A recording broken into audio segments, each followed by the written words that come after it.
Hello and welcome to another episode of Monarch Bonsai channel. Today is a little bit different episode. I would like to give you an answer on question what is the difference between traditional and naturalistic bonsai. Last weekend I had the opportunity to meet Walter Pall in Andrija Zokic studio in Croatia, where we had a masterclass, and Walter Pall was sitting next to one of the best trees of Andrija Zokic, Oriental Hornbeam named Monarch. And he answered few of my questions, and here is what he has to say. Enjoy. Hello everybody. I'm sitting here in Andrija Zokic's place in the south of Croatia, very close to the Mediterranean Sea, and we are having our 2025 Masters class in Croatia. In January here, and next to me is this wonderful Oriental Hornbeam that's owned by Andrija Zokic, and it's called the Monarch. The Monarch because it's so majestic. And I really believe that's one of the most impressive trees that I have personally ever seen. And I'm so proud that one of my students together with us has created this out of scratch. And this was collected about probably 15 years ago, and 12 years ago we started working on it. I still have pictures when it was just a huge stump, and now it's a wonderful tree. And we are now speaking about the question, what makes this tree wonderful? Why would I say that when it does not really look like a Japanese bonsai, right? So Maros is here, my moderator, and he is going to ask me a few questions. Thank you, Walter, for introduction. So I would like to ask you how you currently in 2024 describe the difference between the naturalistic bonsai and traditional bonsai. What are the crucial differences in styling and how the trees look like? Well, I describe it just as I describe it since 30 years or so. Not much difference, only my wording gets a bit sharper. Okay, the difference is mainly that a naturalistic bonsai looks like a tree and the bonsai looks like a bonsai. Okay, a traditional bonsai looks like a bonsai. So what does that mean?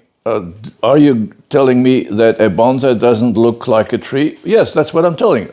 A bonsai looks vaguely like a tree. It's a highly abstract tree, and it's meant not to look like a tree, but look like a man-made tree in a certain way, which is called the orthodox bonsai.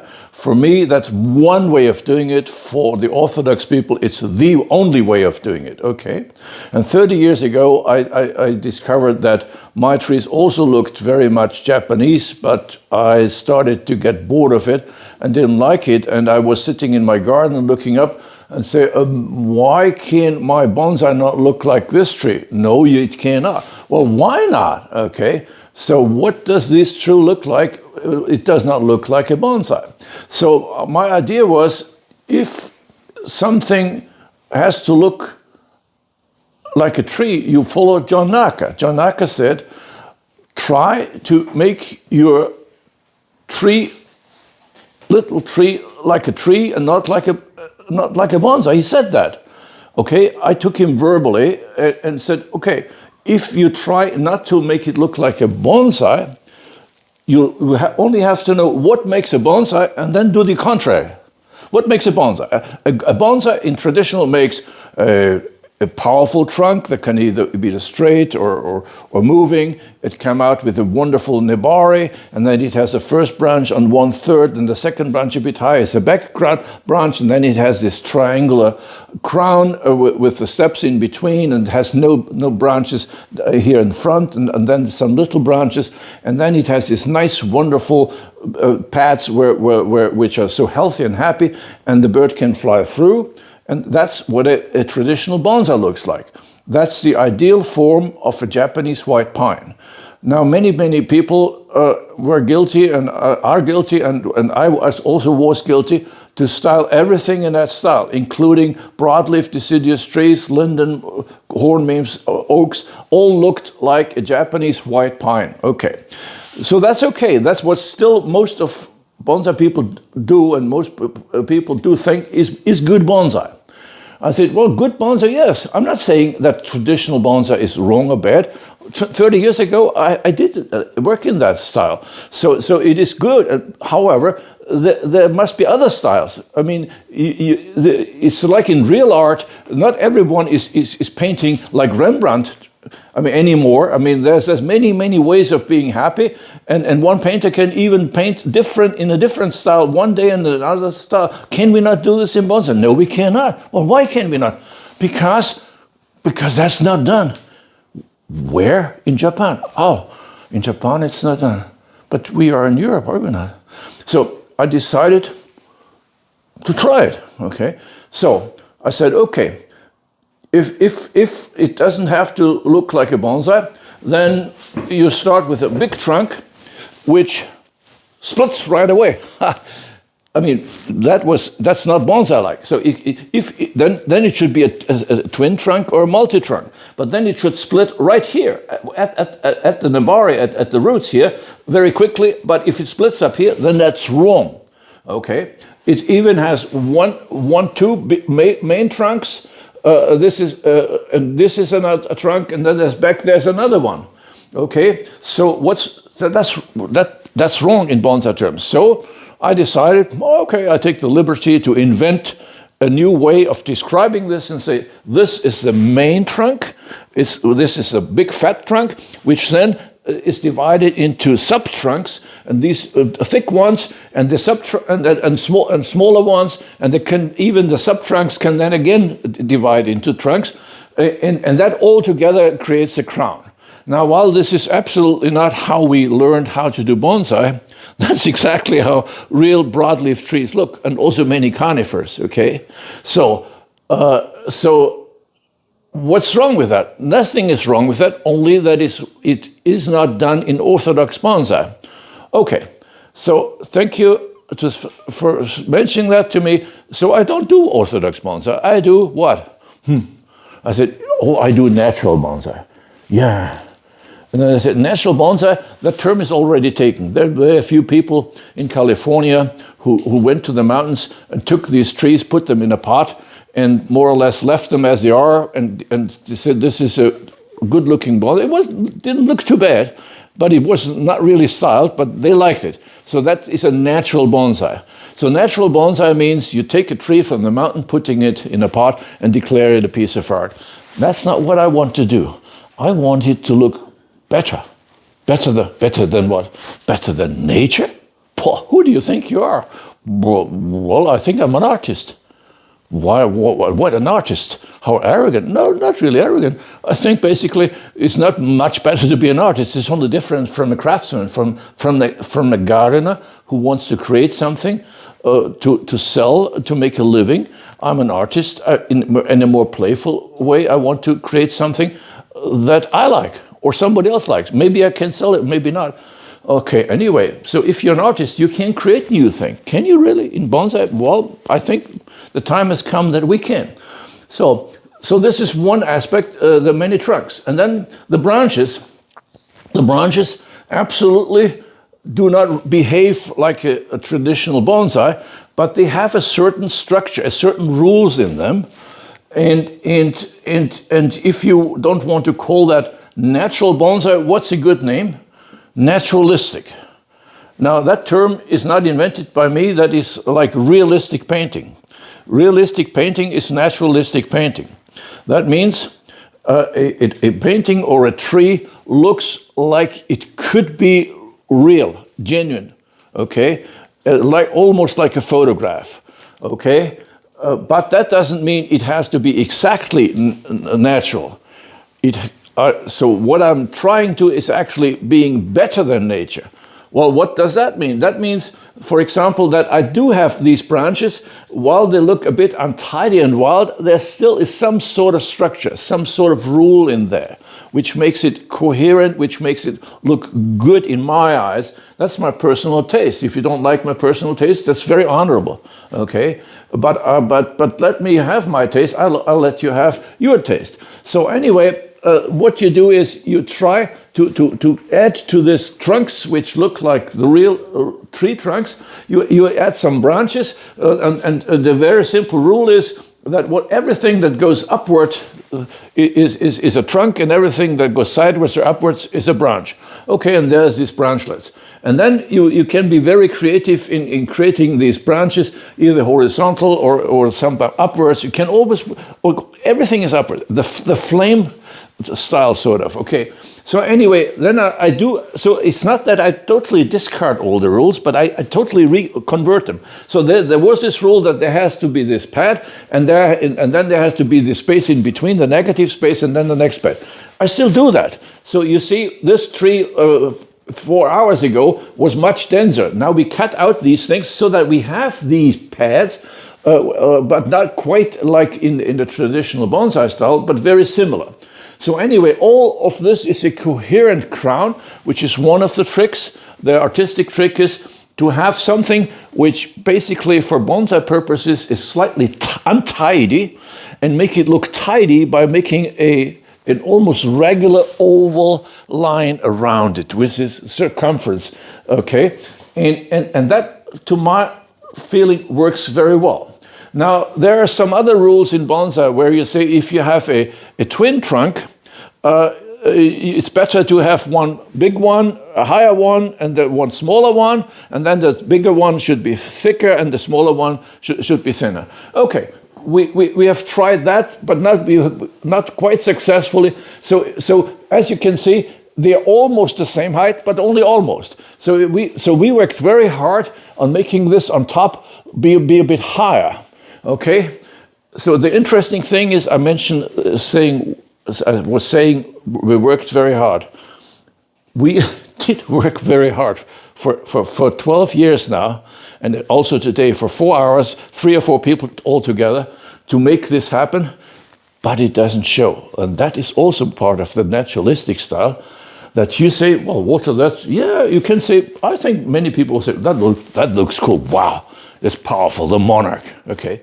So we made that look cool. We spent a lot of time, but you don't notice that. And that's a difference to the orthodox bonsai style. The orthodox bonsai style is a very refined garden technique that's very well specified, and then you do this so well that then in the end it's a good bonsai, but nobody would say that nature did that. It's very obvious that nature did not do it. Some very good garden artist, even if it could be an artist, okay, or at least a craftsman, doing a very good job in creating this. But it is not natural.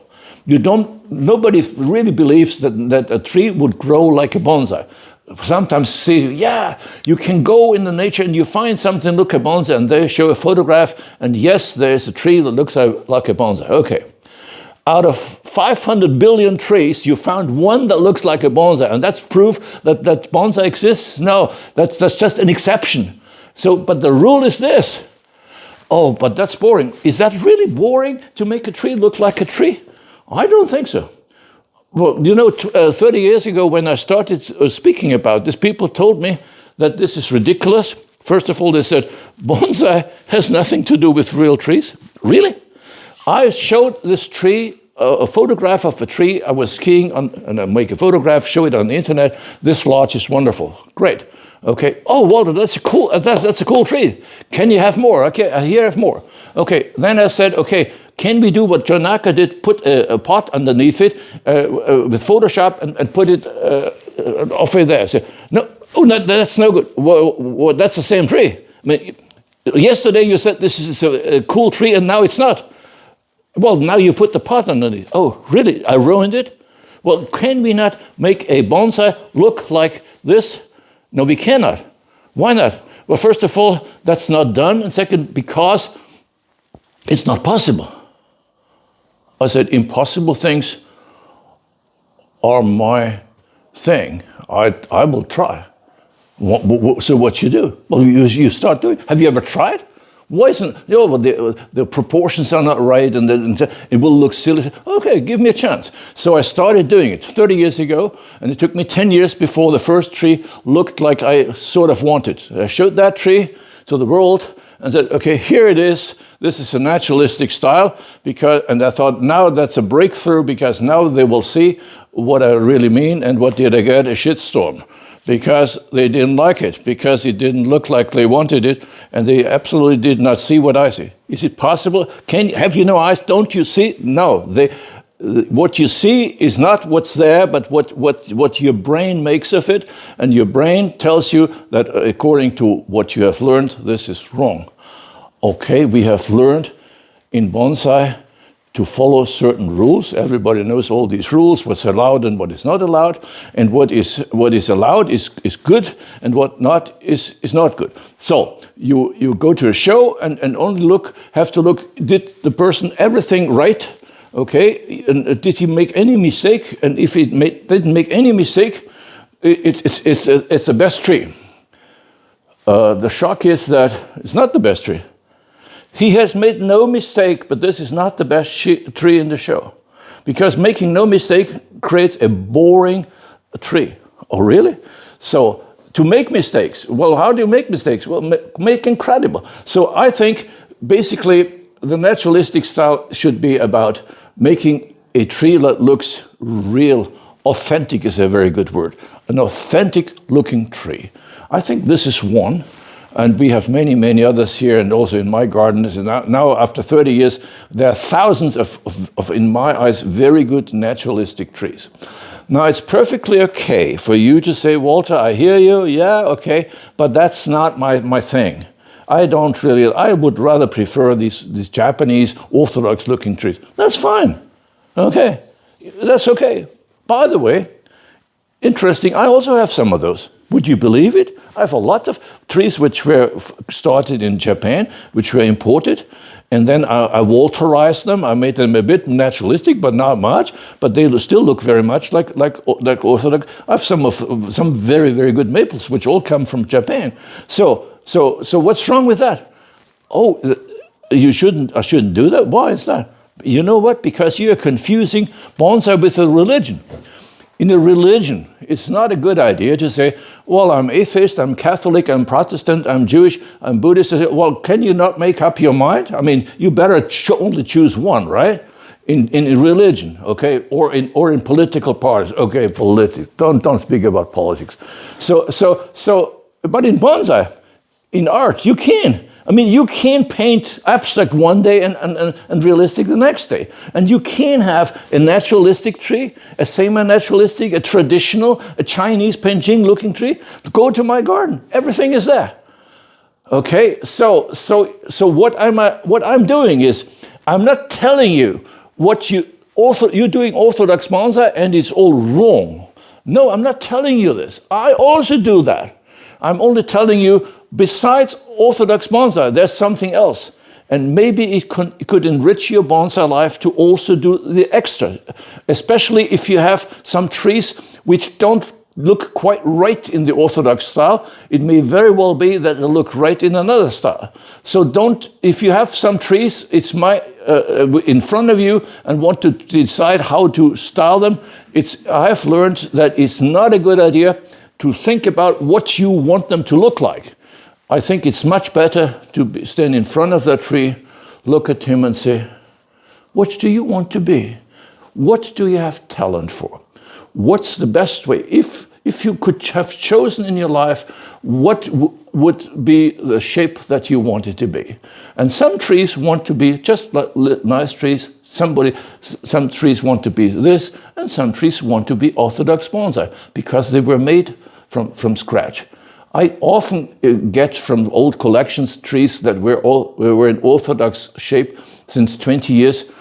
When I get these, I'm not restyling these to make them naturalistic, only very rarely if it's a good idea. But usually I just refine that.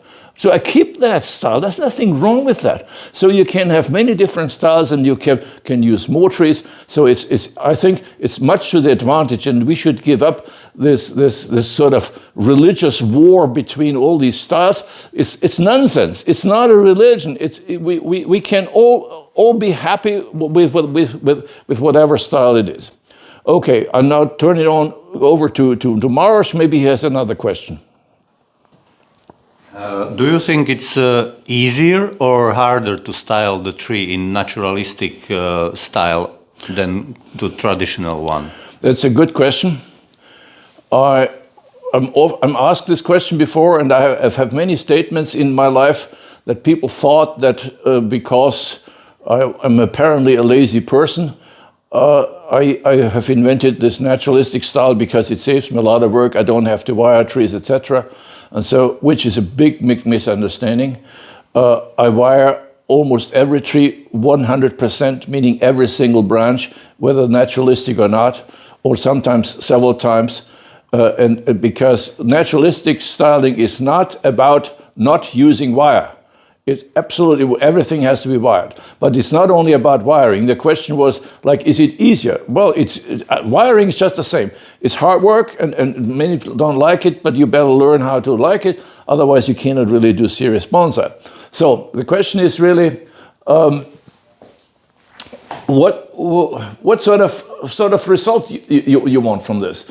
And what makes you happy and the tree happy? You also have to understand the horticultural implications, and that was. But that didn't really answer your question, did it? Yeah, did.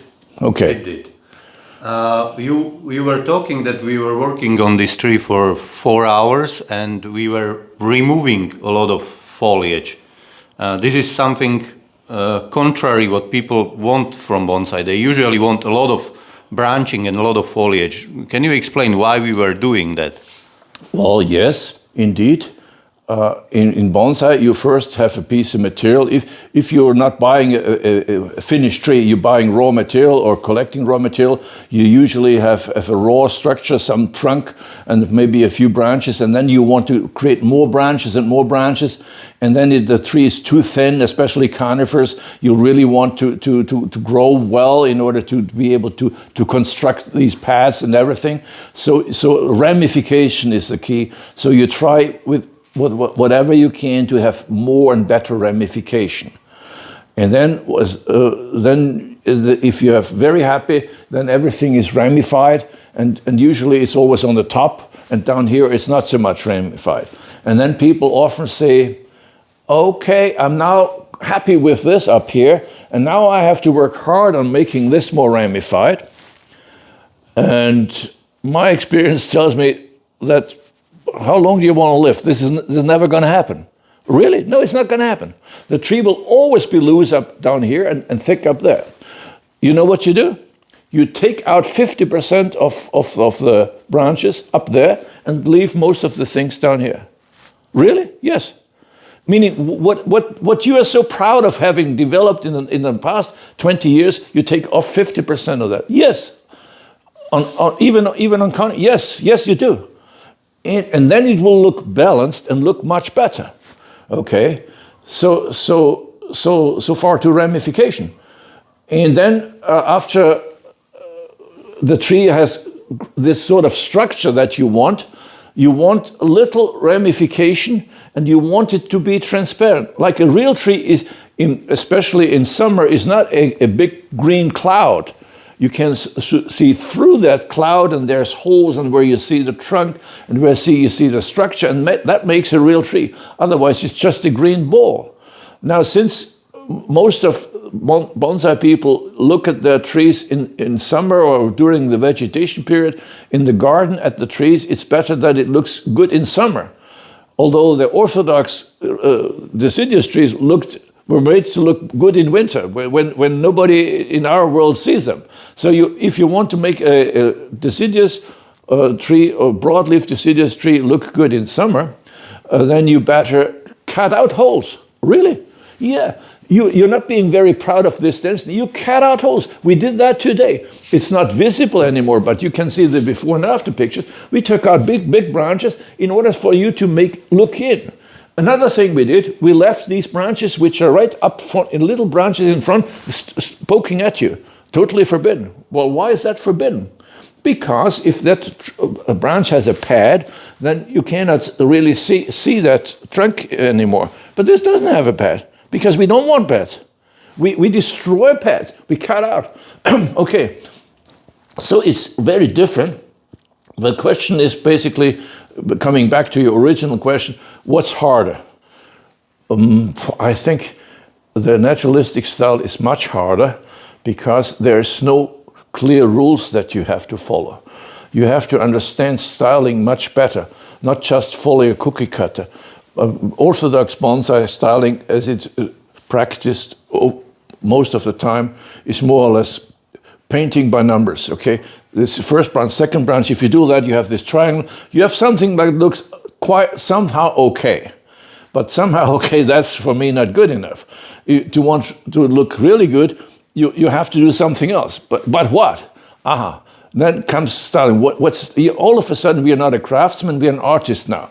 And we have to be creative. And that is a big problem for people. And this is why the naturalistic style is difficult for them. Because it's like they have an empty canvas and all the painters say, now paint something. Oh, I don't know. But if somebody did a drawing, you could then paint that drawing. But that doesn't happen. You have this raw material and you have to make your own drawing. And then that makes it difficult, but that's also much better because that means that in the end, since every material is different, every finished product will look different, which I think is great. One thing I really don't like about the orthodox bonsai as it is practiced around the world is that many times most of the trees look very similar, if not totally alike. So the naturalistic style, if well done, makes every tree different. You go to my garden, there's 350 good trees, besides the 1,000 others, and every single one is different, very, very different. And not because I tried very hard, but because the material was different. Okay, so that's a big advantage, but you can learn that, of course, and I teach that in my international bonsai school in Munich, Germany. But I teach it in a masterclass for advanced people, and you can learn it. Don't try to learn this just from the internet. I mean, you can't. This is very difficult. Okay. Try to learn it from some people who know what they're talking about. That's not only me, many of my students and others. And this naturalistic style used to be highly controversial, and it's not anymore. Recently I had a workshop, and as I'm used to, speak a bit aggressive about the naturalistic style because I'm used to be controversial and I'm used to answer silly questions. And then the students say, why are you so aggressive, Mr. Pall? This is mainstream, what you're talking about. What? This is mainstream? Whew, then it's time to create a new style. Thank you very much. Okay.